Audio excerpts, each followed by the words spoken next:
தெரியாத இருக்கிற வரைக்கும் தான் அவங்க ஜெயிப்பாங்க. மக்கள் உணர்ந்துட்டாங்கன்னா அதுக்கப்புறம் அது அந்த சிஸ்டம் ஒர்க் அவுட் ஆகாது. தேர்தலில் பங்கேற்ற நல்ல உள்ளங்களுக்கு எனது நன்றியை மீண்டும் ஒரு முறை கொடுக்கிறேன். பூத்திலே என்னங்கன்னு சொல்றேன். நான் வந்து சும்மா பேப்பர் பேக் கொண்டு வரணும்னு சொல்ல, முழு ஸ்கீமையுமே நான் கொடுக்குறேன். இந்த அரசியல் ஏதோ யதார்த்தமான அரசியல் கிடையாது. எல்லாம் பிராமணன் வடிவமைக்கிறது தான்.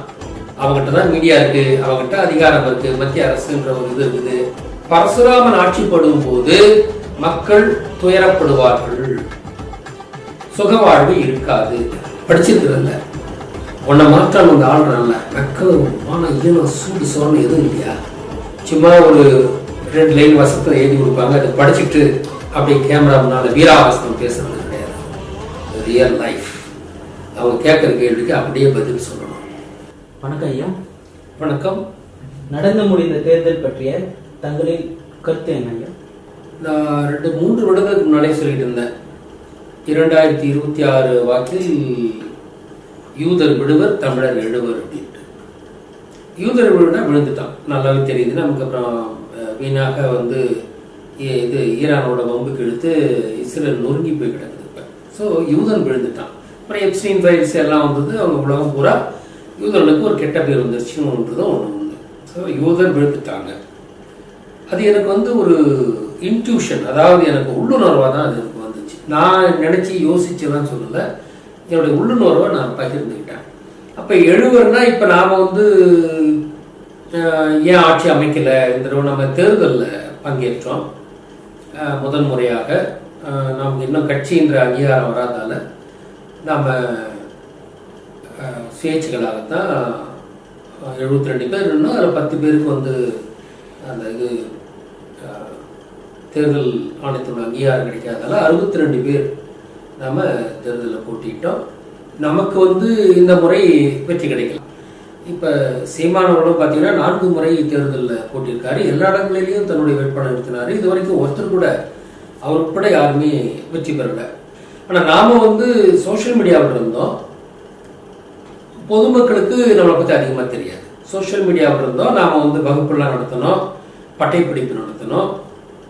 எங்கள் கேண்டிடேட் எல்லாம் முழுசாக படிச்சுட்டு வந்து கிளம்புறங்கிறாங்கன்றதுக்கெல்லாம் நம்ம தயாராகணும். ஆனால் மக்களுக்கு அது தெரியாது. நாம் போடுற வீடியோக்களை பார்க்குறவங்களுக்கு மட்டும்தான் தெரியும்.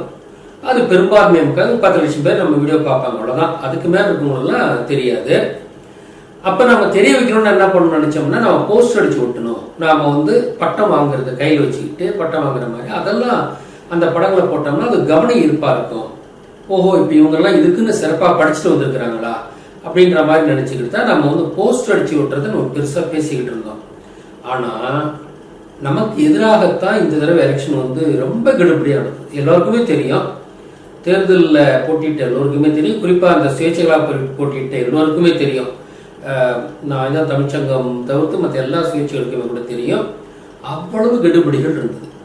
ஏன்டா நீங்கள் நிற்கிறீங்கன்ற மாதிரி தான் அவங்களுடைய இதை நடத்திக்கிட்டு இருந்தாங்க. ஸோ அப்போ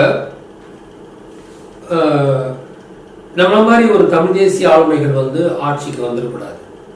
தமிழ்நாட்டை பிறர் தான் ஆள வேண்டும், தமிழக என்றும் அடிமையாக இருக்க வேண்டும். இதுதான் பிராமணனுடைய நிரந்தரமான ஒரு கருத்து. நான் தொடர்ந்து சொல்லிட்டு இருக்கேன். அந்த தேர்தலில் பங்கேற்ற நல்ல உள்ளங்களுக்கு எனது நன்றியை மீண்டும் ஒரு முறை கொடுத்துக் கொள்கிறேன். ஏன்னா நாம செய்ய வேண்டிய கடமையை குறைவில்லாமல் செஞ்சிட்டோம். இந்த வகுப்பிலே படித்தவர்கள் எல்லாரும் தேர்தலில் போட்டிட்டாங்க. ஆனால் நம்ம வரக்கூடாதுன்றது தான். நம்ம கொடியேற்றும் போதெல்லாம் என்ன ஸ்டாலின் என்ன பண்ணியிருந்தாங்க, யாரும் கொடியேற்றக்கூடாதுன்னு ஒரு சட்டம் போட்டிருந்தாங்க. அப்புறம் இப்போ போஸ்டர் அடிச்சு விட்டணும். ஏன்னா நம்மளை பற்றி யாருக்குமே தெரியாது. நம்ம வகுப்பு நடத்தணுன்றது வந்து அந்த நம்ம வீடியோலாம் பார்த்தவங்களுக்கு கொஞ்சம் பேருக்கு தான் தெரியும். அப்போ அதுதான் நம்ம என்ன பண்ணணும், நாங்கள்லாம் படிச்சுட்டு வந்திருக்கோம் அப்படின்னு கையில் இது வச்சுக்கிட்டு இருக்கிற மாதிரி அந்த முழு இதை வந்து போஸ்டர் அடிச்சு விட்டணும்னு நம்ம சொல்லிட்டு இருக்கும்போது எலெக்ஷன் கமிஷன் போஸ்டே அடிச்சு ஒட்டக்கூடாதுன்ட்டாங்க. இந்த எலெக்ஷன் தான் இது வரைக்கும் அன்பிரசிடென்டட் எலெக்ஷன். அப்போ இந்த எலெக்ஷனை தமிழருக்கு எதிராக தமிழ்நாட்டில் நடத்தப்பட்ட எலெக்ஷன் தான். நடத்தியவர்கள் யூத பிராமணர்கள் தான். அவங்க தான் நமக்கு தலைமையில் ஏறி உட்கார்ந்து. அதனால தான் சொல்றேன், பிராமணனே வெளியேறு, தெலுங்கனே வெளியேறு என்று நாம் சொல்லுகின்றோம். இந்த தேர்தலில் சில பேர் கேட்டாங்க, நீங்க தான் இவிஎம் நம்பலையே, அப்புறம் ஏன் நீங்க தேர்தல் பண்ணாங்க? இவிஎம் மாற்றணுன்றது வந்து நம்ம ஒரு பொலிட்டிக்கல் ஃபோர்ஸா செய்ய வேண்டியிருக்கு, வச்சுங்களா? ஆனால் இந்த தேர்தலில் கலந்து கொண்டு நமக்கு எவ்வளவோ நிறைய அனுபவங்கள் வந்து இந்த அனுபவம் வரணும்னா நாம் அந்த ஃபர்ஸ்ட் ஹேண்டாக அதை அனுபவிக்கணும். நம்ம தேர்தலில் இறங்கினா தான் முடியும். அதுக்கு தான் நம்ம இறங்கணும். இந்த தேர்தல் இயக்கவியலை நாம் புரிந்து கொள்ள வேண்டும் அப்படின்னு தான் போனோம். நமக்கு எவ்வளோ பாடங்கள் கிடைத்தது. அதனால தேர்தல் எப்படி நாம கலந்துக்கிட்டு நாம இப்ப இன்னும் ஒண்ணு, தேர்தலில் பேசுவதன் மூலம் நான் நிறைய பேசியிருக்கோம். என்னுடைய பேச்சுகள் எல்லாம் இவிஎம் தடை செய்யப்படும் தான் நான் பேசியிருக்கேன். அப்ப தேர்தல் கலந்துக்கிட்டு என்னன்னா நம்முடைய கருத்துக்களை முன்வைக்கிறதுக்கு அவங்களே பிளாட்ஃபார்ம் போட்டு கொடுத்துறாங்க. அதுதான் நம்ம செய்யணும். அப்ப தேர்தலில் நாம் அதுக்கு இந்த தடவை என்ன பண்ணாங்க, வழக்கமா இருக்கிறது இல்லாம ரொம்ப கெடுபடி என்ன ஆப்லாம் கொடுத்துக்கிட்டு அதில் நமக்கு ஆப்ல நமக்கு பர்மிஷனே கிடைக்கிறது கிடையாது. பெரிய சபட்டேஜ். இதை நம்ம மாற்றணும். இந்த மாதிரி திருப்பி நடக்கக்கூடாது. இந்த மாதிரி நடந்தா புரட்சி வெடிக்கணும். புரட்சி வெடிக்கணும். இந்த தடவை ஏமாத்துற மாதிரி தேர்தலில் அந்த ஆப்பு இந்த ஆப்புன்னு ஆப்படிச்சுக்கிட்டே இருந்தாங்க நமக்கு ஆச்சுங்களா. இது இனிமே நடக்கக்கூடாது. தேர்தலாக நடந்தது அவ்வளவு கெடுபடி. நாம தேர்தலில் இருக்கிறன்ற ஒரே காரணத்தால, ஏன்னா 5ஆம் தமிழ்ச்சங்கத்தின் மாணவர்கள் தேர்தலில் இருந்தால் அவர்கள் அச்சமற்று பணியாற்றுவார்கள். யார் சொல்றதையும் கேட்க மாட்டான். அவனுக்கு எது நல்லதோ அதை செய்வான். அது பிராமணனுக்கு நல்லா தெரியும். அதனால இது முக்கியமா நம்ம இது தெரிஞ்சுக்க வேண்டியது என்னன்னா, அந்த ப்ராசஸ் நாம இதுல நான் பல கோயில்கள் பேசும்போது இவிஎம் இருக்கக்கூடாது, பேலட்ல தான் நடக்கணும். நான் முன்ன எலெக்ஷன் எப்படி நடக்கணும்னு சொல்லியிருந்தேன். பேலட்ல நம்ம நடக்கணும்னு மட்டும் சொல்லலை. அந்த பேலட்டு அன்னைக்கு சாயங்காலமே கேமரா முன்னால ஒவ்வொரு பூத்துலையுமே என்னங்கன்னு நான் சொல்லியிருக்கேன். ஏன்னா நீங்க பொட்டி எலெக்ஷன் ஒழுங்காக நடக்கும். பொட்டி எல்லாம் இடத்துல வச்சிருப்பாங்க. அந்த பொட்டி யார் மாத்துறாங்கன்னு யார் கண்டா? அப்படியே பொட்டியெல்லாம் எடுத்துட்டு வேற பொட்டி கொண்டு வச்சு கூட எல்லாம்ல அவங்க. அதனாலதான் நான் சொன்னேன், எலெக்ஷன் எப்படி நடக்கணும்னா ஒவ்வொரு பூத்துலையுமே வாக்குச்சீட்டு தான் போடணும். எலக்ட்ரானிக் எக்யூப்மெண்ட்டே இருக்கக்கூடாது. Electronic equipment fraud. பிராமணன் இந்திய மக்களை ஏமாற்றுவதற்காக கொண்டு வந்ததுதான் எலக்ட்ரானிக் ஓட்டிங் மிஷின். அது கூட சுஜாதா தான் பிஎல் பாத் எலக்ட்ரானிக்ஸ் லிமிடெட்ல ஒர்க் பண்ணும்போது வேலை செய்யும் போது அவங்க தான் அதை உருவாக்குறதா சொல்றாங்க. அப்ப இது இந்திய மக்களை ஏய்ப்பதற்காக வந்ததுதான் electronic voting machine. Electronic voting machine இருக்கக்கூடாது. அதாவது இவங்க என்ன சொல்லுவாங்கன்னா, ஒருத்தர் இவரை ஏமாத்துறதுக்கு இந்தியாவின் மக்கள் தொகை அதிகம், அதனால எலக்ட்ரானிக் ஓட்டிங் மிஷின். நீங்க ஒவ்வொரு பூத்துலையுமே ஒரு 500 ஓட்டு 1000 ஓட்டு விடலாம் மேக்சிமம். அது எலெக்ஷனை 1 மணி நேரத்துக்கு முன்னாடியே நிறுத்திட்டு அந்த பூத்துலேயே எண்ணுங்கள 2 மணி நேரம் 3 மணி நேரம் இருந்தால் எண்ணிடலாம். 5 மணிக்கு எலெக்ஷன் நிறுத்துறீங்க, 8 மணிக்கெல்லாம் உங்களுக்கு அந்த பூத்தில் யார் யாரையும் எவ்வளோ கேட்டாங்க வாங்கி போட்டலாம். கேமரா முன்னாலேயே எண்ணிடலாமே. அப்படியே எடுத்து கேமராவோட காமிச்சு வெளியில் இருக்கவங்களாம் பார்த்துட்டு இருப்போம் நாங்கள். அப்போ தான் டிரான்ஸ்பரண்ட் எலெக்ஷன். அதாவது பேலட் பேப்பர் தான் போடணும். அதை எடுத்து கேமராவில் காமிக்கணும். அந்தந்த பூத்துலேயே எண்ணணும், கேமராவில் காமிக்கணும். அப்போ அந்த பூத்தில் யாருக்கு எவ்வளோ ஓட்டுன்றது பொதுமக்களுக்கும் தெரிஞ்சிடும். ஏன்னா நாமளே கூட நம்ம யாருக்கு நம்ம குறிச்சிக்கிட்டே வரலாம். நம்ம காமிக்க அவங்களுக்கு நாம ஓட்டு போட்டுட்டு வரலாம். ஐ மீன் எண்ணிக்கையை வச்சுக்கிட்டு இருக்கலாம். அப்படித்தான் எலெக்ஷன் எடுக்கணும்னு நம்ம சொல்லியிருக்கோம். ஆனால் இவங்க எலக்ட்ரானிக் ஓட்டிங் மிஷின்னா எலக்ட்ரானிக் எக்யூப்மெண்ட்டை பல விதங்களில் நம்ம இது பண்ணாங்க. இப்போ நம்ம செல்ஃபோனில் எவ்வளோ டேட்டா வருது, கண்ணாடியை பார்க்குறீங்க. சினிமாவே சத்த நேரத்தில் இறங்கிடுது, நம்மகிட்ட ஓடுது. எத்தனை டேட்டா வருது. செல்ஃபோனை வச்சுக்கிட்டு எத்தனையோ நீங்கள் ரிமோட்டில் இது வீட்டில் லைட் ஆன் பண்ணலாம். அதெல்லாம் நிறைய ஆப்லாம் இருக்குது. பாம்பே வெடிக்க வைக்கலாம். அப்படியெல்லாம் இருக்கும்போது செல்ஃபோன் எதுக்கு நீங்கள் அப்படி இருக்கும்போது இப்போ எலக்ட்ரானிக் ஓட்டிங் மிஷின் என்ன, அதில் அது ஓட்டிங் மிஷின் சர்க்யூட் தான் இருக்குதா, அதில் வேற என்ன இருக்குன்னு யாருக்கு தெரியும்? சிப்புக்குள்ள இருக்குன்னு யாருக்கு என்ன தெரியும்? இவன் செய்யறவா பிராமணன். அதில் என்ன இருக்குன்னு உங்களுக்கு தெரியுமா? அதில் உள்ள இருக்கிற அந்த ப்ரோக்ராம்ல என்ன இருக்குன்னு தெரியுமா? அது எப்படி ஓட்டை பதிவு பண்ணுறதுன்னு உங்களுக்கு தெரியுமா? எதுக்கு இந்த கசவாதெல்லாம்? நேராக பேப்பர் பேலட்ல ஓட்டு போடுங்க. அவங்க அன்னைக்கு சாயங்காலமே அந்த பூத்துல எண்ணட்டும், இந்த பூத்துல இந்தந்த கேண்டிடேட் இவ்வளவு வாங்கியிருக்காங்கன்னு சொல்லிட்டோம். இதையெல்லாம் அப்படி மேலே இவங்க சொல்லிட்டு உடனே ஃபேக்ஸ்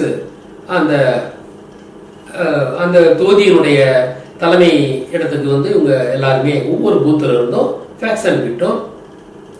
அந்த ஃபேக்ஸை கொலேட் பண்ணி அன்னைக்கு 10 மணிக்கெல்லாம் யார் ஜெயிச்சாங்கன்னு சொல்லிட முடியும். இதெல்லாம் ஒரு பெரிய விஷயமே கிடையாது. எல்லாத்தையும் ஓட்டுவிட்டு இது போய் நிறைய வாக்காளர்கள் இருக்காங்க, அதெல்லாம் இல்லை. எத்தனை வாக்காளர் இருந்தாலும் ஒரு பூத்துக்கு 500 பேர் 1000 பேர் தான் ஓட்டு போட போறாங்க. அதனால என்னன்னா அதாவது பூட்டில் எண்ணிட்டுனா இந்த மக்கள் தொகை அதிகமாக இருக்கிறது கணக்கே இல்லை. அதை பத்தி யோசிக்க வேண்டியது இல்லையா? எல்லாத்தையும் ஒரே இடத்துல கூட்டிட்டு வந்துகிட்டு இத்தனை கோடி என்னன்ற போதுதான் உங்களுக்கு பிரச்சனை வருது. பூத்லயே என்னங்கன்னு சொல்றேன் நான் வந்து சும்மா பேப்பர் பேலட் கொண்டு வரணும்னு சொல்ல, முழு ஸ்கீமையுமே நான் கொடுக்குறேன். அப்பொழுது இல்லாத ஸ்கீம் அந்தந்த இடத்துல எண்ணிடுங்க, எலெக்ஷன் ரொம்ப சுலபமா முடிஞ்சிடும். அதான் நம்ம முன்வைக்கிறோம். இவிஎம் வந்து நீங்க தவறுன்னு சொல்றீங்க. விஜய் வந்து ரொம்ப கஷ்டப்பட்டு தான் வந்து ஜெயிச்சாரு, அதுவும் இவிஎம் மிஷின் வச்சுதான் ஜெயிச்சாரு. இதை பத்தி நீங்க என்ன சொல்றீங்க? இல்ல, அவருக்கு ஒரு 10 சீட்டு குறைவா கிடைச்சதுன்றத நீங்க சொல்றீங்க இல்லையா? ஆமா. அது வந்து ஏன் இது ஒரு ஃபேப்ரிகேஷனா இருக்கக்கூடாது? அவர் கிளீன் ஸ்வீப் வந்துட்டாலும் கேள்வி கேட்பாங்கன்றதுக்காக ஒரு 10 சீட்டு குறைவா ஜெயிக்கிறார் மாதிரி கூட வச்சிருக்கலாம் இல்லையா? ஆச்சா, நிறைய பேர் இதுல சந்தேகத்தை வெளிப்படுத்திக்கிட்டு தான் இருக்காங்க. நான் மட்டும் கிடையாது, இந்த எலெக்ஷன்ல நிறைய பேர் சந்தேகத்தை வெளிப்படுத்திக்கிட்டு இருக்காங்க. அதனால இவர் வந்து சினிமாக்காரன்றதால எல்லாரும் டக்குன்னு வந்து ஓட்டு போட்டாங்கன்னு அப்படிலாம் நம்ம நினைக்க வேண்டிய அப்படி ஒரு நேரட்டிவ் இங்கே செட் பண்ணி வச்சிருக்கிறாங்க. அதனால நம்மளை பொறுத்த வரைக்கும் ஒன்று தான் சொல்றோம், எலக்ட்ரானிக் ஓட்டிங் மிஷின் கூட TN07 CM 2026 இருக்கும். அப்படியே அதை அதில் காமிச்சிருப்பாங்க. பண்ண இவர் வரது ஏதோ வந்து ஏதோ அப்படி ஒரு குடுப்பனை இருக்குது அப்படிலாம் ஒன்றும் கிடையாது. இவரை ஆள வச்சது பிராமணர்கள் தான். தாங்கள் என்ன செய்ய போகின்றோம் என்பதை முன்கூட்டியே சொல்லிட்டு செய்வாங்க. இதை நம்ம ஏற்கனவே பல தடவை சொல்லியிருக்கோம். அவங்க சமிக்ஞை மூலமாக தாங்கள் என்ன செய்ய போகிறோம் என்பதை சொல்லிவிட்டு செய்வார்கள். அப்ப அவர்கள் அந்த சினிமாவில் வந்து CM 2026 சொன்னதெல்லாம் என்னன்னா 2026 தமிழ்நாட்டின் முதலமைச்சராக வரப்போகிறார் என்பதை முன்னாலே சொல்லிட்டாங்க. அதை நடத்தி காமிச்சிருக்காங்க. இது எப்பயுமே பிராமணர்கள் ரிப்பீட்டுப்பாங்க. சரிங்களா? நீங்க திருப்பி ரிப்பீட் பண்றது அவங்களுக்கு ஒரு இணக்கமான ஒரு விஷயமா இருக்குது பிராமணர்களுக்கு. எம்ஜிஆர் ஜெயலலிதா இருந்த போலேயே மீண்டும் ஒரு சீனை அவங்க உருவாக்க பார்க்கறாங்க பிராமணர்கள். இப்ப புதிய எம்ஜிஆர் யாருன்னா அவர் வந்து விஜய், புதிய ஜெயலலிதா யாருன்னா அவங்க த்ரிஷா. அதனாலதான் இப்ப த்ரிஷாவெல்லாம் வந்து வர்றது போறது அதெல்லாம் வந்து பாய்ச்சிக்கிட்டு இருக்காங்க. முன்ன வந்து த்ரிஷாவும் சொல்லிருக்காங்க, நான் வந்து சீஃப் மினிஸ்டர் ஆவேன்னு கூட சொல்லியிருக்கிறதா இருக்காங்க. விஜய்க்கு துணைவியா இருக்கிறது வேற. ஆனா அவங்க எப்படி அவங்க சீஃப் மினிஸ்டர் இருப்பேன்னு சொல்ல முடியும்? நமக்கு ரொம்ப ஒரு பெரிய அந்த பொண்ணு எப்படி சொல்ல முடியாது? நான் வந்து தமிழ்நாட்டை ஆட்சி பண்ண போறேன், சீஃப் மினிஸ்டர் ஆக போறேன்னு எப்படி சொல்ல முடியும்? அப்ப விஜய் எதிர்காலம் எப்படி இருக்க போகுது நமக்கு தெரியல. ஏன்னா அவங்க அப்படி சொன்னாங்கன்னா அது எப்படி இருக்க போகுது? அவங்க ஆட்சி பண்ணணும்னா அப்ப விஜய் இருக்கக்கூடாது இல்லையா? இந்த மர்மம் நமக்கு தெரியவில்லை. ஆனால் பிராமணர்கள் ரிப்பீட் செய்வார்கள் அப்படின்றது நமக்கு தெரியும். ஏதோ ஒரு மேரேஜ் ஃபங்க்ஷன் கூட இவங்க ஸ்பெஷல் சார்ட்டர்ட் பிளேன்ல இவங்க 2 பேரும் போனாங்கன்னு சொன்னாங்க. அப்புறம் இப்போ அஜித் அவங்க அம்மா இருந்தது கூட இவங்க 2 பேரும் ஜோடியை போய் பார்த்தாங்க.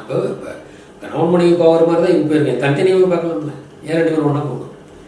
ஸோ இதெல்லாம் வந்து அவங்க இயல்பிலேயே அவங்க வந்து அப்படிதான் வாழ்ந்துட்டு இருக்காங்கன்றது குறிக்கிறது. ஜெயலலிதா எம்ஜிஆருக்கு அப்படிப்பட்ட ரிலேஷன்ஸ் இருந்தது. ஜெயலலிதா ஒன்று எம்ஜிஆருடைய மனைவிலாம் கிடையாதுல்ல. ஆனா அது ஒரு அன்அஃபிஷியலா அப்படிங்கிற மாதிரி தான் இருந்துச்சு. அப்படித்தான் ரிப்பீட் பண்றாங்க, பிராமணர்கள் ரிப்பீட் பண்றாங்க. அது இவங்க வந்து அவங்களுடைய எடுபடிகளாக இவர்கள் திரிஷா விஜய் எல்லாம் நடந்துக்கிறாங்க. அவ்வளவுதான். விஜய் டெல்லிக்கு போனாலும் சரி, இல்ல வந்து தமிழ்நாட்டிலயோ ஏன்னா ஒரு பிரஸ் மீட் வந்து பேட்டி கொடுங்க அப்படின்னா கொடுக்க மாட்டேன்றாரு, கை வணக்கம் மட்டும் வச்சுட்டு போயிடுறாரு. இதை பத்தி உங்களோட கருத்து இல்லையா? அதாவது பிரஸ் மீட் கொடுக்கணும்னா பிரஸை சந்திக்கிறது வந்து சாதாரண ஒரு வேலை இல்லை. அது வந்து இடக்கு முடக்கான பல கேள்விகளை கேட்பாங்க, மடக்குவாங்க. ஏன்னா அதுல வந்து விரும்புகிறா வர்றவங்க வந்து பொலிட்டிக்கல் ஆப்போனண்டாகவும் இருப்பாங்க. அதனால அவங்க மடக்கி கேள்வி கேட்டு இது பண்ணுவாங்க. அதை எதிர்கொள்றதுக்கு வந்து அரசியல் ஞானம் வேணும், அரசியல் அனுபவம் வேணும், திறமையும் வேணும், கெப்பாசிட்டி அது இருக்கணும். சும்மா ஒரு 2 லைன் வசத்தை எழுதி கொடுப்பாங்க, அதை படிச்சுட்டு அப்படியே கேமரா முன்னால வீராவாசனம் பேசுறது கிடையாது. Real life. அவங்க கேட்குற கேள்விக்கு அப்படியே பதில் சொல்லணும். அதுக்கு திறமை இல்லைன்னா முடியாது. அப்ப நீங்க இதுவே பார்த்தீங்கன்னா மோடியை கூட பேட்டியே கொடுத்ததில்லை. இப்போ இது 3வது பீரியடா அவர் ஆட்சியில் இருக்காரு. நிருபர்களை சந்திக்காத ஒரு தலைவன் இல்லை, அவன் தலைவனாக இருப்பதற்கு தகுதியற்றவன். முதல்ல ஒன்று தெரிஞ்சு நீங்க வந்து அந்த 4th எஸ்டேட்னு சொன்னாங்க. அதாவது 4 தூண்களில் ஒரு தூண் தான் அந்த பிரஸ். அந்த ஊடகத்துறை. ஊடகத்துறையை ஒரு அரசாளுகின்றவன் சந்தித்தே ஆக வேண்டும். அவன் சந்திக்கலன்னா அவன் தகுதியற்றவன். மோடியும் தகுதியற்றவர் தான். மோடிக்கு ஒன்றும் தெரியாது, அவர் பெரிய அதெல்லாம் ஒன்றும் கிடையாது. அவன் வந்து எடுப்பார் கைப்பிள்ளை, பொம்மலாட்டம் பண்றாங்க மோடி வச்சுக்கிட்டு ஆச்சுங்களா. இது வந்து மோடி உண்மையிலேயே ஒண்ணுமே தெரியாது. அதே தான் இங்கேயும் அப்படித்தான். இவருக்கு வந்து இவருக்கு அரசியலோ எதுவுமே ஒன்றும் தெரியாது, சும்மா பொம்மை. மேட்டினி இடால்னு சொல்லுவாங்கல்ல, இடால்னா என்ன பொம்மை தானே, மேட்டினி இடால் சினிமா பொம்மை. இந்த சினிமா பொண்ணுக்கு என்ன தெரியும்? அதனால நீங்க பேட்டி கொடுக்க ஆரம்பிச்சீங்கன்னா அவங்க படைய ஆரம்பிச்சிருவாங்க, கேள்வி வைப்பாங்க. ஒன்றுக்கும் பதில் சொல்ல முடிச்சிட்டிங்கன்னா அவங்க இமேஜே போயிடும். அதனால கும்பிட வச்சுட்டு போயிடுவாங்க. நான் முன்னாலே சொல்லியிருக்கேன், தமிழ்நாடெல்லாம் கடவுளர் ஆண்ட பூமி. நம்மள வந்து முருகன் ஆண்டு இருக்கிறார், விஷ்ணு ஆண்டு இருக்கிறார், கிருஷ்ண ஆண்டு இருக்காங்க, பஞ்சபாண்டியர்கள் ஆண்டு இருக்கிறாங்க. இதெல்லாம் ஆண்ட பூமி. ராவண இந்திரர்கள் ஆண்டு இருக்கிறார்கள். இதெல்லாம் கடவுளர். அந்த பூமியை பிராமணன் கடிசடைகளை வைத்து ஆளப்போகிறேன் என்று சபதமிட்டு விட்டு தான் நடத்திட்டு இருக்கிறான். இன்னைக்கு ஆடுறவங்க இந்த திமுக எல்லாம் கடிசடைகள் கட்சி தான். அவங்க தகுதியற்றவர்கள், அவங்கள வச்சு ஆடுறேன்னு சொல்லி தான் ஆண்டுட்டு இருக்காங்க. ஆளணும்னா அதுக்கு சில அடிப்படை தகுதிகள் இருக்கு, அந்த தகுதி நிறுவனம்லாம் கிடையாது. ஆக விஜய்க்கு அது சுத்தமாக கிடையாது. சும்மா 2 பேரும் எழுதி வச்சுக்கிட்டு அதை படித்து காமிக்கிற அவர் தான். அதனால தான் அவர் வந்து ப்ரெஸ்ஸை சந்திக்க மாட்டேங்கிறாருன்றது ஒன்றும் அதிசயம்லாம் கிடையாது, தெரியாது. ஏன்னா அரசாட்சின்றது ரொம்ப ஆழமான ஒரு விஷயம். பல விஷயங்களை தெரிஞ்சிருக்கணும் அரசாட்சி பண்ணுறது. ஆச்சா, இந்த அரசாட்சி பண்ணுறவங்களாம் யார்? அந்த ஐஏஎஸ் ஆஃபீஸர் தான் அரசாட்சி பண்ணிகிட்டு இருக்காங்க. சும்மா ஒன்று சார் இதில் கைத்து போடுங்க, கைத்து போட்டு உட்காந்துட்டு பொம்மை. இவருக்கு விஜய்னு பேர். ஜெய் விஜய் அப்படின்றதெல்லாம் வந்து பரசுராமன் இருக்கிற பேர் தான். எப்பயுமே அவன் வெற்றி கொண்டவன் அப்படின்ற மாதிரி. இவரு பரசுராமனை தான் இறக்கி விட்டுருக்காரு. நம்ம ஏற்கனவே நான் இப்போ புதுசு கிடையாது, நான் பல வருஷமா சொல்லிட்டு இருக்கேன். அப்ப இவரு அதனாலதான் இவங்கெல்லாம் முன்னால வச்சு பாத்தீங்கன்னா ஆளப்போறான் தமிழன், இவர் தான் ஆளப்போறாருன்றதை முன்னாலே சொல்லிட்டாங்க. அப்புறம் பிகில்னு ஒரு படம் வந்தது, பிகில், அதாவது பெரிய சுகவீனம் அப்படின்றது. அப்ப வந்து இவன் வந்தா நமக்கு பெரிய சுகவீனம் வரும் அப்படின்றது. அப்புறம் அதனுடைய இப்ப பிகில்னா என்ன, விசில் தான். அது விசில்னு சொல்லணும், அதை பிகில்னு சொல்றாங்க. பிகில்னு சொன்னா நம்ம பிகில்னு தான் நம்ம கலைக்குள்ள நம்ம கூப்பிடுறோம். நம்ம பிகில் பிகில் ஊதுறாங்க அப்படின்னு சொல்லுவோம். ஆனா விசில் தான் பிகில்னு. வி வந்து பாவா இதாவது, சி வந்து காவாவது, அதான் பிகில். விசில்ன்றது பிகில் அப்படின்னு மாறிடுச்சு, அவ்வளவுதான். அப்ப விசில் தான். அந்த விசில் சின்னத்தில் தான் அவர் நின்று வெற்றி பெற்றிருக்கிறார். அப்ப அவங்க என்ன சொல்றாங்கன்னா, விசில் மூலமா அவங்க என்ன சொல்றாங்கன்னா பிகில். இவர் பரசுராமன். பரசுராமன் ஆட்சிப்படும் போது மக்கள் துயரப்படுவார்கள், சுகவாழ்வு இருக்காது. அதனாலதான் இவர் ஆட்சிக்கு வர்றதுக்கு முன்னாடி 41 பேர் பெண்களும் குழந்தைகளும் மெதித்து கொல்லப்பட்டார்கள். அது திட்டமிட்ட ஏற்பாடு. ஆனா விஜய்க்கு அதை பத்தி ஒண்ணும் தெரியாது. பிராமணர்கள் பிண்டாரிகள் அதை நிகழ்த்தி காமிச்சாங்க. ஏன்னா பரசுராமன்னா அவன் கொலை பண்ணணும். பரசுராமன் பேரால் தொடர்ந்து கொலைகள் நடத்தப்பட வேண்டும். இப்ப கூட சமீபத்தில் ஒரு குழந்தை, பெண் குழந்தை இருந்திருக்காங்க, தெரியுது. இது நடக்கும். ஏன்னா பரசுராமன் ஆளும்போது நிறைய கொலைகள் நிகழ வேணும். அப்படித்தான் நம்ம பரசுராமன் ஆளும்போது தமிழ்நாட்டில் அவ்வளவு கொடூரங்கள் நடந்தன. அதை இவங்க ரிப்பீட் பண்ணிட்டு இருக்காங்க. இந்த புதிய பரசுராமன் தான் நம்முடைய விஜய். அவர் வந்து இந்த பீஸ்ட்னு ஒரு படம் நடிச்சார். பீஸ்ட்னா என்ன, பேய் பிசாசுன்னு அர்த்தம். அவர் கையில ஒரு கோடாரி எடுத்துட்டு வருவார். கோடாரி யாரு, பரசுராமனுடைய இது. பரசுராம ஒரு டெவில். பரசுராம டெவில். அதாவது நான் கூட சொல்லியிருந்தேன், அவன் வந்து இது ஆசீவக சமயத்தை நம்ம இது பண்றதால அப்படி வரி கட்டணும். நம்ம ஆசீவகத்தை, நம்முடைய சமயத்தை நம்ம ஃபாலோ பண்ணணும்னா நம்ம வந்து ஆசீவ வரி கட்டணும். அதை கட்டும்போது பேய் பேய்ன்னு தான் அந்த வரியை கட்டுவாங்க. அப்படிதான் பேய்ன்ற இங்கிலீஷ் வார்த்தை வந்துச்சுன்னு சொன்னேன். ஏன்னா பேய்ன்றது பரசுராமனை குறிக்கும். பேய் பிசாசு என்பது பரசுராமனை குறிக்கும். அவன் வந்து கொடூரமா வரியை விதித்ததால் அவன் ஆட்சி செய்யும் தமிழகத்தில்.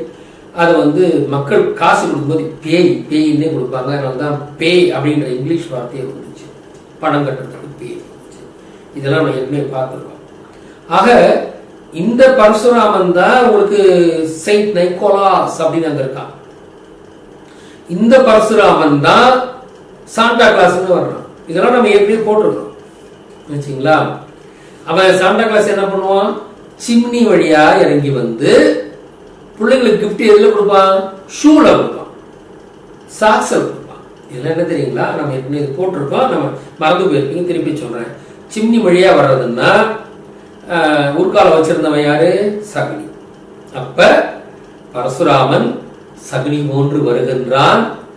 அந்த பிள்ளைகளுக்கு கிஃப்ட் எதுல வைக்கிறான், செருப்புல வைக்கிறான். ராமனின் செருப்பு தானே பரதன் தாங்கிட்டு வந்தான். யார் செருப்பு தூக்கிட்டு வர்றாரு அவரு, ராமனின் செருப்பை தூக்கி கொண்டு வருகிறார் பரதன் அப்படின்றான். அந்த செருப்புல கிஃப்ட் வைக்கிறான். அப்படின்னா யாரு நம்மளுக்கு கிஃப்ட் கொடுக்குறாங்க, ராமன் கிஃப்ட் கொடுக்குறாங்க. செருப்புல இருந்து நம்ம கிஃப்ட் எடுக்கிறோம். இவ்வளவு தூரம் பண்ணிருக்கானுங்க. அந்த சாண்டா கிளாஸ்ன்றவன் சிவப்பு துணி தான் போட்டுட்டு இருப்பான் ஆச்சுங்களா. சிவப்பு என்ற ரத்தத்தை குறிக்கும். சாண்டா கிளாஸ் என்பது பரசுராமன், செயின்ட் நைக்கோலாஸ் என்பது பரசுராமன். செயின்ட் கதையை பார்த்தீங்கன்னா கூட 3 குழந்தை அதெல்லாம் வரும். அந்த குழந்தை கொண்ட மாதிரி தான் அதெல்லாம் வரும். ஆக இப்ப நம்ம ஆண்டுகிட்டு இருக்கிறவர் வந்து அந்த கொடாரி வச்சுட்டு இருக்கிற டீஸ்ட் தான் நம்ம விஜய். ஏன்னா பரசுராமன் தொடர்ந்து அநீதிகளை செய்ய வேண்டும். பரசுராமன் தான் நம்ம ஆண்டுகிட்டு இருக்காரு. அதனால அவரை வச்சு நிறைய அநீதிகள் நடப்பதற்கு வாய்ப்பு இருக்கிறது. ஆனா பீஸ்ட் படத்துல வந்து குழந்தைய காப்பாத்துற மாதிரி தான். ரைட். அதாவது பீஸ்ட்னு வச்சுட்டாங்க, நல்ல பீஸ்ட் தான். ஏன்னா அவன் வந்து ஒரு ஆன்டி ஹீரோ.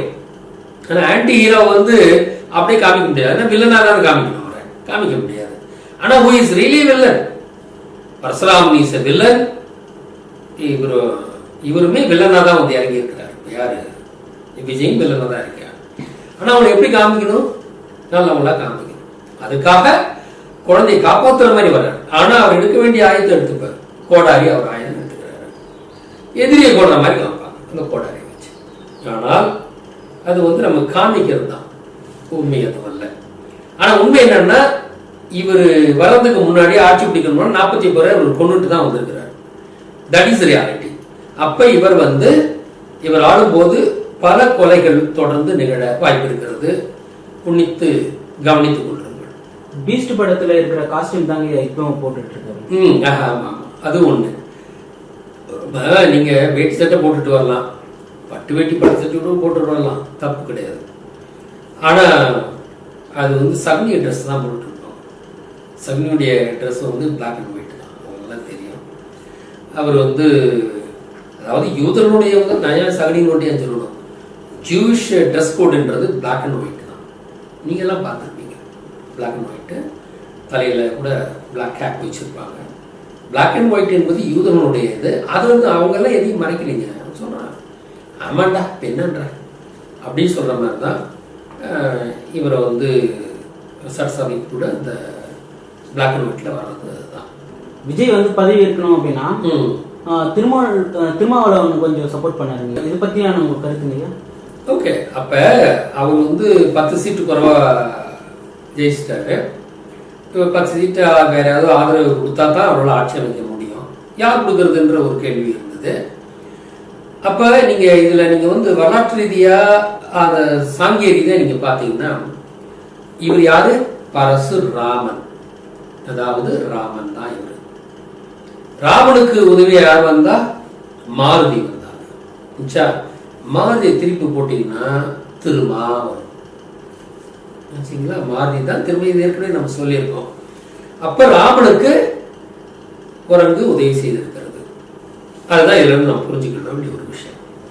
அதுதான் இவங்க ரிப்பீட் பண்றாங்க. மாதிரி அவருக்கு வந்து திருமான மாருதி, அவர் வந்து ராமனை குறிக்கின்ற பரசுராமனுக்கு உதவியாக இருக்கிறார் என்பதெல்லாம் இதெல்லாம் உங்க விளையாட்டுங்க.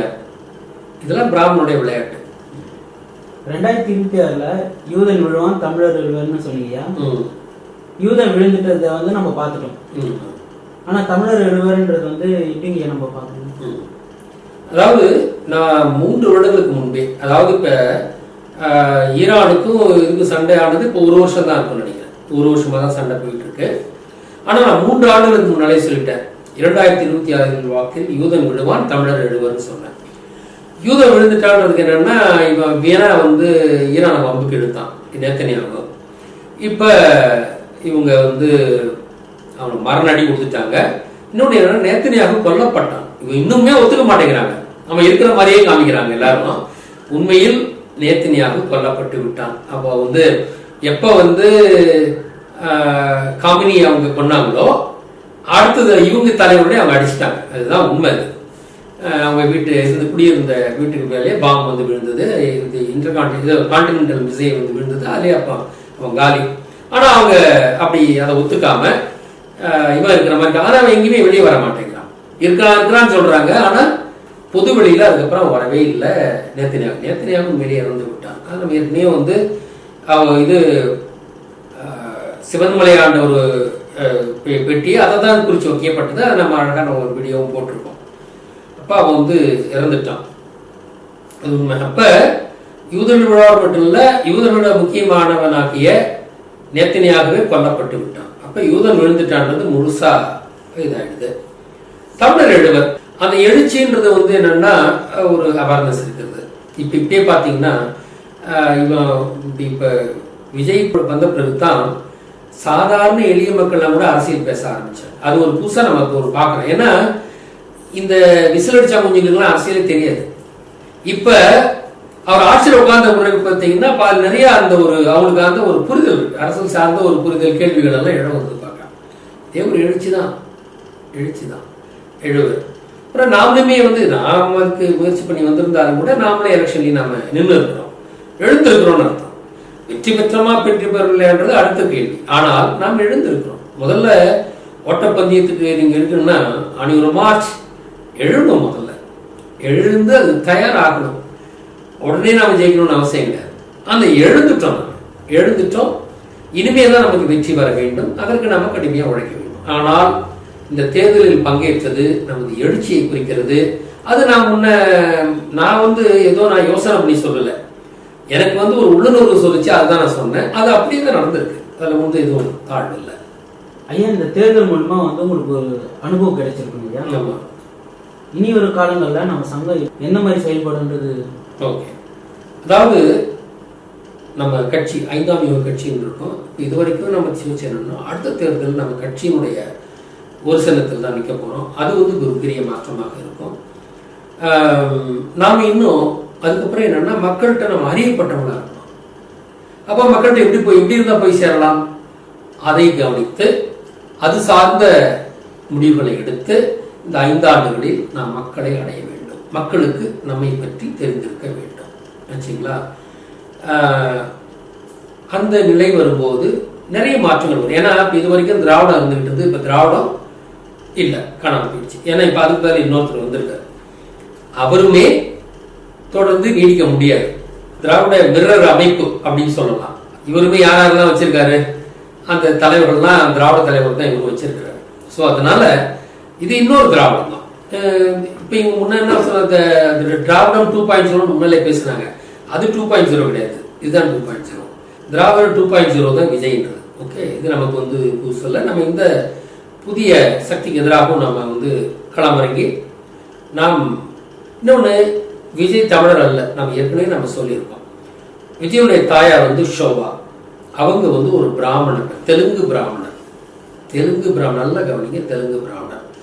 அப்ப திராவிட கட்சியும் தெலுங்கு கட்சி தானே. கட்சியில் இப்போ தெலுங்கே நம்மளை ஆளுது பார்த்தீங்களா? எப்படி ஜெயலலிதா நம்மளை ஆண்டாங்களோ அதே போல் தான் இப்போ இவர் வந்து ஆடிட்டு இருக்காரு. அந்த அம்மாவும் சினிமான்றதெல்லாம் வச்சுக்கிட்டு அப்புறம் சோ ராமசாமி போன்ற இது சகுனிகளின் மூலமாக வந்து சாணக்கியர்கள் மூலமாக அவர் ஆட்சியை பிடிச்சாங்க. இப்பயும் புதிய சாணக்கியர்கள் நிறைய பேர் வேலை செய்து தான் வந்திருக்காங்க. மக்கள் இப்போ நமக்கு வந்து என்னன்னா விழிப்புணர்ச்சி கொடுக்கணும். மக்களுக்கு நாம் புதிய சிந்தனை கொண்டவனாக இருக்கணும். எப்படி மக்களை சென்றடைவது, இந்த மாதிரியான ஒரு போலிகளை எப்படி நாம் விலக்கி நல்ல ஒரு அரசியல் வரணும். இப்போ பார்த்தீங்கன்னா கேரளாவில் எம்ஜிஆர் இந்த காலத்தில் பிரேம் நசீர் போன்றவங்களாம் இருந்தாங்க. அவங்க அரசியல் அவர்கள் முயற்சி பண்ணாங்க, மக்கள் அனுமதிக்கலை.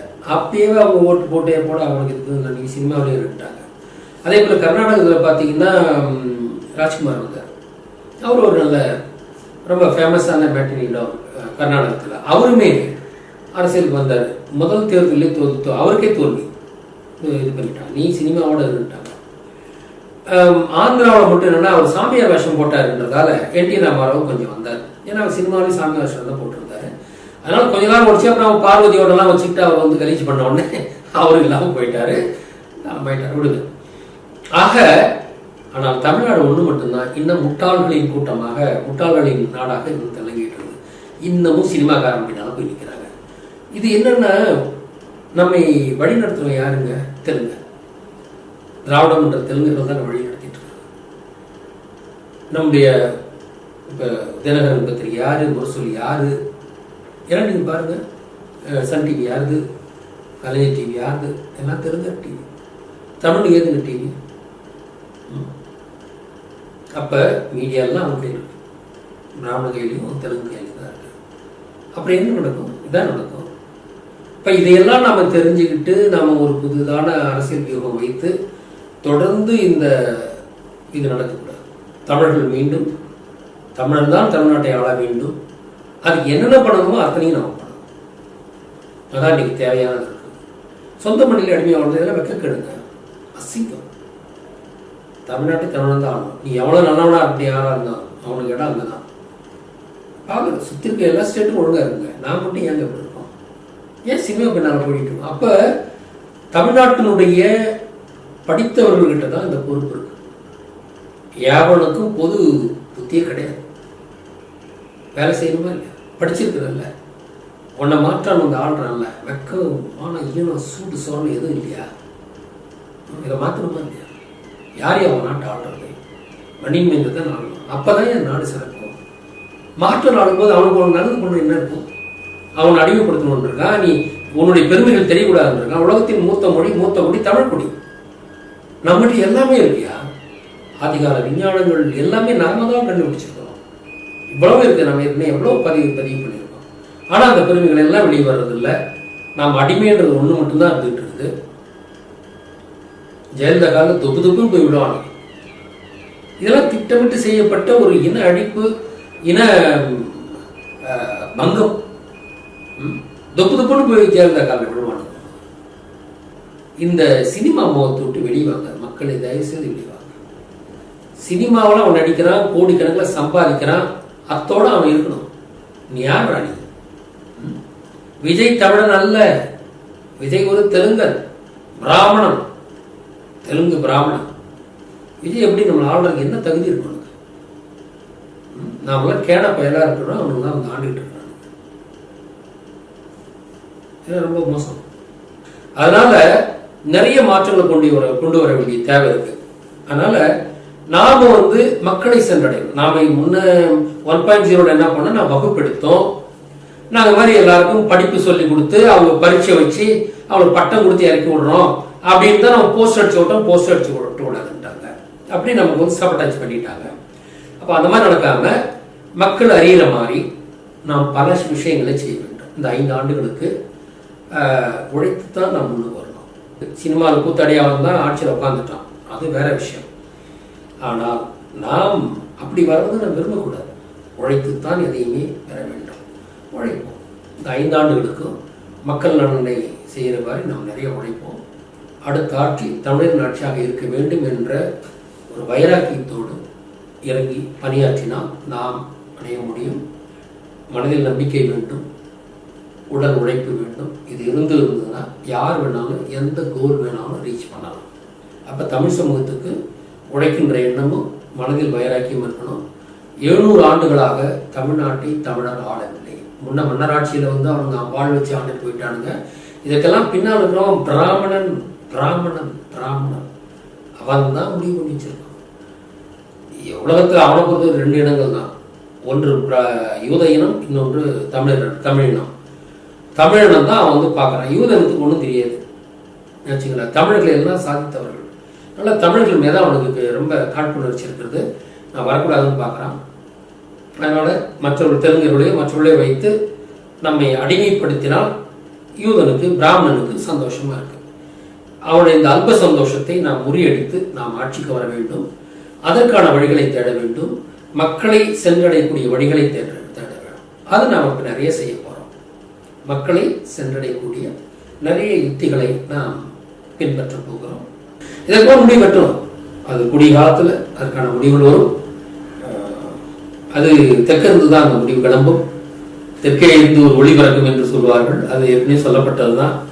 நாம தான் இந்தியாவுக்கு வழிகாட்டுவோம். சத்தியுகமும் பிறந்துருச்சு. அது பிறந்து 10 வருஷத்துக்கு மேலே ஆயிருக்கு.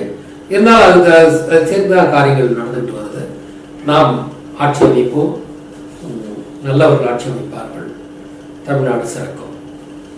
வாழ்க.